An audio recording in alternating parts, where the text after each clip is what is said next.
Assalamualaikum warahmatullahi wabarakatuh.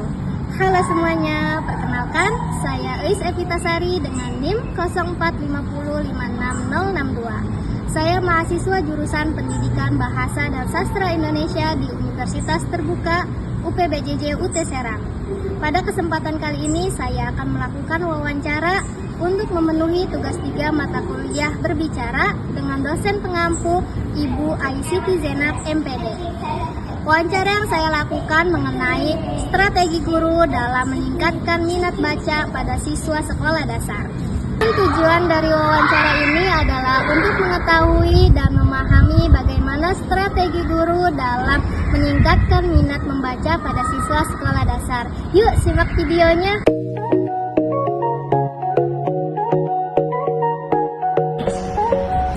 Baik, saat ini saya sudah berada di dalam ruang kelas dan sudah bersama dengan narasumber kami. Mereka sebelumnya bisa perkenalkan dulu nama dan remaja dan kelas. Perkenalkan, nama saya Dewi Susi. Untuk tahun ini saya diamanatkan untuk mengajar kelas 1 SD. Saya Susi. Gimana nih kabarnya Susi? Alhamdulillah baik. Terima kasih banyak Susi sudah meluangkan waktunya untuk berwawancara. Iya, siap.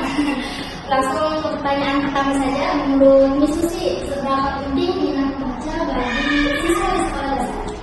Sebenarnya sangat-sangat penting ya, karena kan minat baca itu fondasi utama anak dalam proses pembelajaran. Dimana mau paham dan pembelajaran kalau si anak belum ada minat membacanya. Jadi sebagai guru itu sebenarnya yang paling sulit itu bukan mengajarkan bacanya, tapi gimana caranya itu menumbuhkan minat si anak ini. Keren banget ya. Pertanyaan kedua, bagaimana kondisi minat membaca siswa saat ini kelas yang sedang Miss Susi? Sebenarnya bervariatif ya ini, karena kan di sini tuh emang beberapa banyak siswa, tidak semua itu belum tumbuh gitu. Ada yang sudah tumbuh, ada yang sudah terlihat, tapi juga kebanyakan memang yang belum terlihat. Bisa terlihat dari aktivitas sehari-harinya gitu, terlihat dari situ. Nah, terus strategi apa yang digunakan untuk meningkatkan minat pada anak tersebut? Sebenarnya untuk strategi paling kita hanya memfasilitasi, tapi di sini juga ada untuk baca gitu. Ada juga perpustakaan, biasanya di jam istirahat setelah kegiatan snack itu saya mengisikan waktu 15 menit itu kegiatan pojok baca. Jadi di pojok baca itu anak secara tidak langsung tumbuh minatnya gitu, karena di pojok baca kan banyak gambar-gambar animasi gitu ya. Itu juga bisa menumbuhkan minat baca. Kalau nggak bisa ke perpus, mungkin lebih lengkapnya di perpustakaan sih ya, lebih banyak buku gitu. Lanjut ke metode atau kegiatan apa yang paling efektif dalam meningkatkan minat membaca? Untuk metode sih biasanya sebelum pelajaran dimulai itu biasanya saya 15 menit itu dibiasakan baca buku itu untuk pelajaran, untuk cerita. Tapi kebanyakan karena saya ngajar ya, jadi buku pelajaran biasanya yang dibaca sama anak-anak. Selama menerapkan metode tersebut, apa kendala yang dihadapi?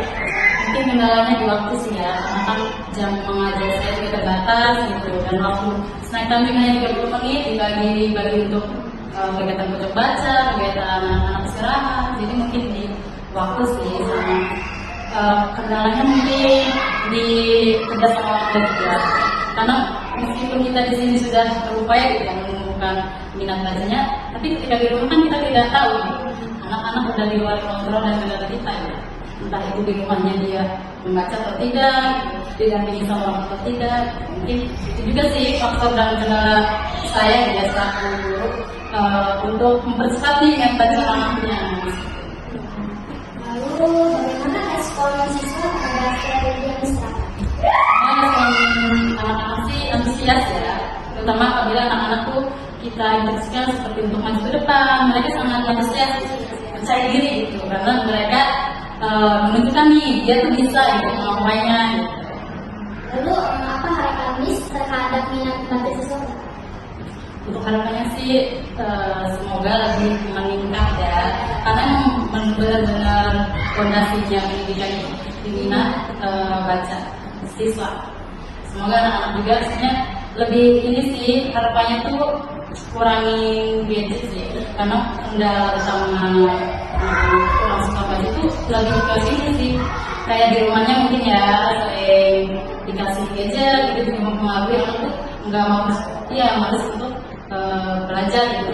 Baik, terima kasih atas waktu dan penjelasan yang telah diberikan. Semoga wawancara ini bermanfaat. Demikianlah wawancara yang dapat saya lakukan. Terima kasih.